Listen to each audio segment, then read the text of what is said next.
Yo, what's up guys? Adrian Termayano here. Welcome back into my YouTube channel for this vlog.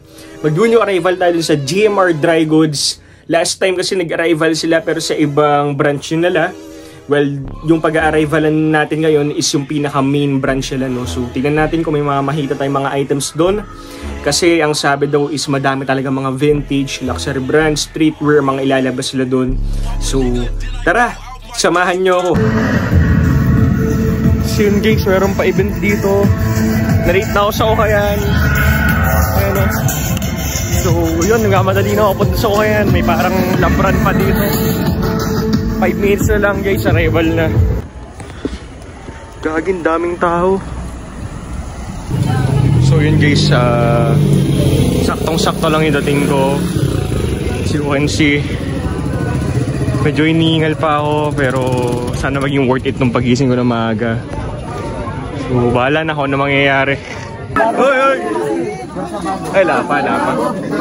Lapa yan. Ay, yun na. Ay, yun na.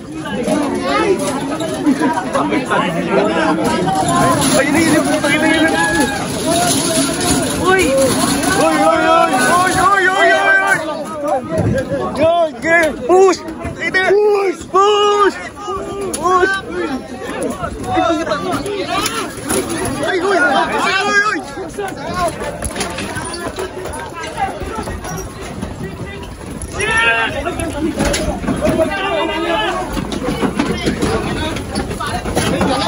Uy, paano ito tayo dapat?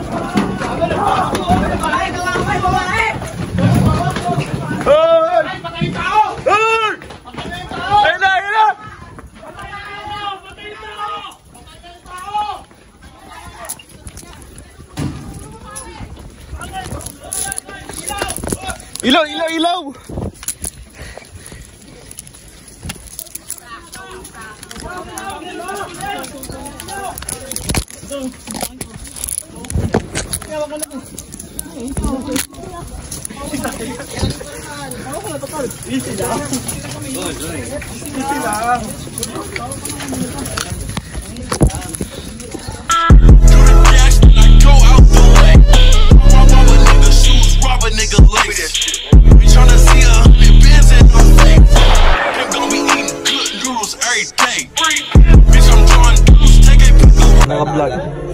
Ako, ayahan nyo na ako niyan, maawit nga ako sa mga item nyo eh. Naunang Carhartt, tsaka isang Supreme. Isang bilhin ni Guys. Remember? Nag-isipan kong bebenta ko. O maganing presyo. 990. Dito. Sige. Minsan lang. Pinawalag. Pogi, ako yun. Wala nang iba? Dalawa na. Ay, tang na vlogger. Baka ma-post na. Tang na pre, oo, sikat kanyang pre. Pinirahan mo na ako, peparahan mo pa ako ulit. Ay, di naman Guys. Wala stick na yan. Hindi, ano lang. 800. 800 dalawa. Bakit ako mawa ka? 800 dalawa. Wait lang. Ay. 90. Adrian Troy, my idol. 800 dalawa pala. Bigay ko lang ulit. Sige, bak na na. Kagi natin ha. 600. Sige, 650 muna, sagad. 1K mo lang? Ha? 1K. Masyado ba? 800. Da, sige, 7. Sige, 7. O, tanggalin ko na sa hangat. 1K lang talaga. Ah, 8-8 muna. Da, sige, last 8. Panalo ko na doon, promise. Ala lang talaga ako nakuha, kaya kukunin ko.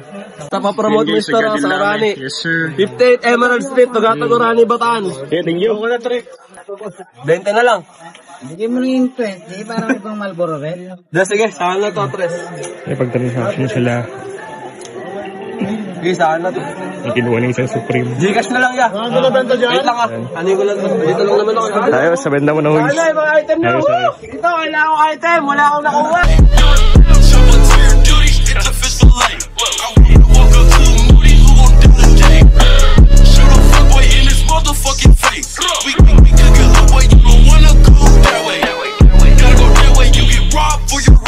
Uy, saan yung mga nawa mo? Pwede dun. Okay, ano pa? Ganda nito. Warren Lotus din guys. So, nakuha ni Guys.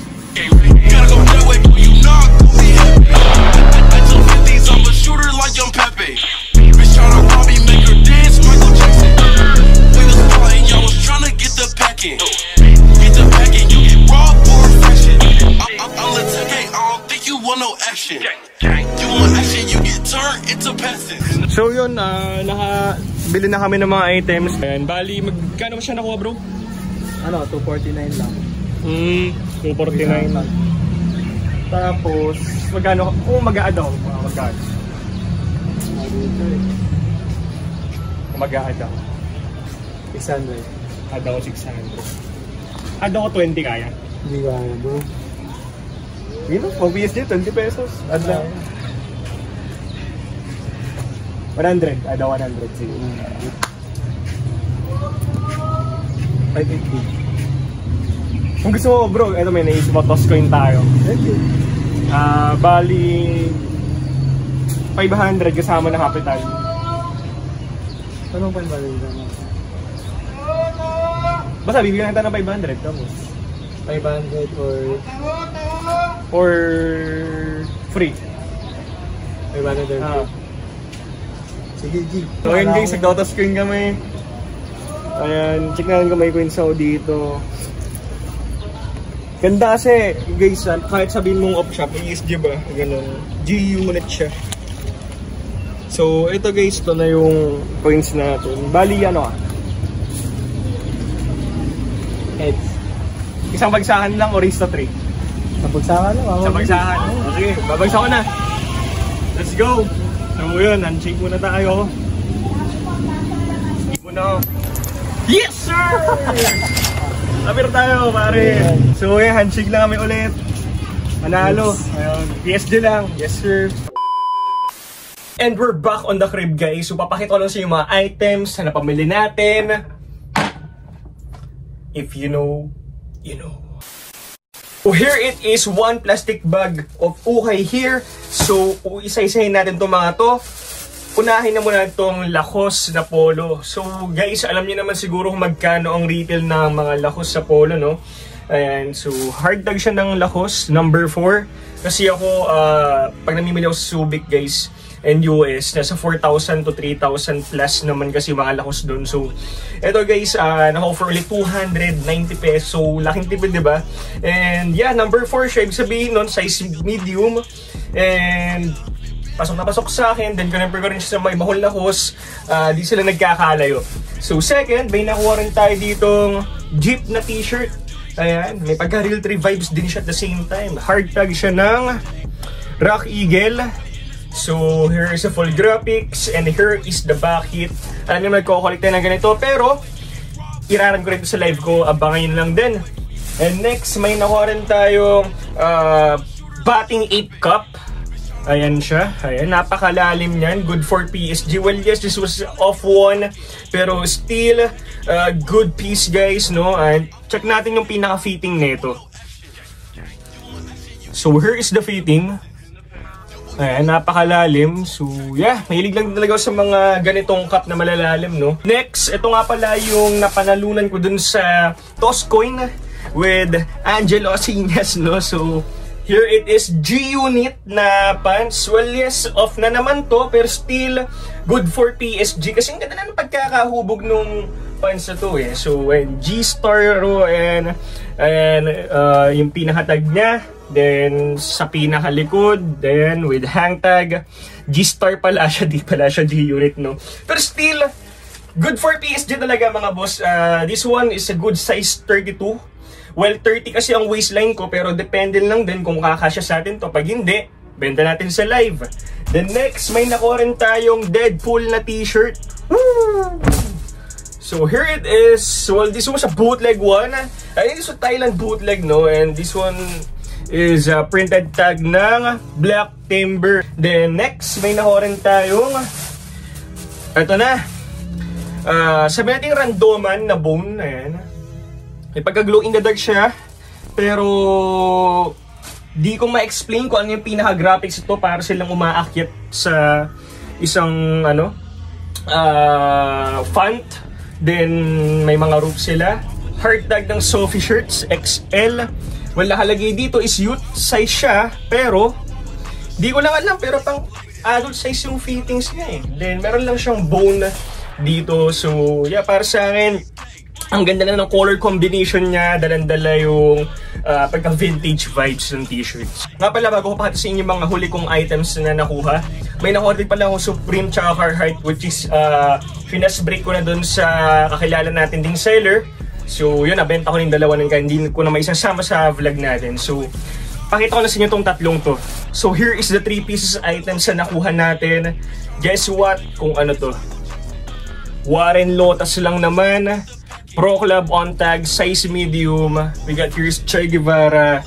Nakalagay dito si Mirror, Muscle Mafia. Ganda ng graphics with slave hit pa to. This is a Pro Club product. Proudly made in China, markup in the USA. So kung familiar kayo kay Warren Lota, siya yung mga gumagawa ng mga NBA, may mga parang skull graphics, so mga flames. And not one, but two. Alright. Guys, another Warren Lota with hang tag din, Pro Club. Ayan siya, with sleeve hit at the same time. Look at that graphics, guys.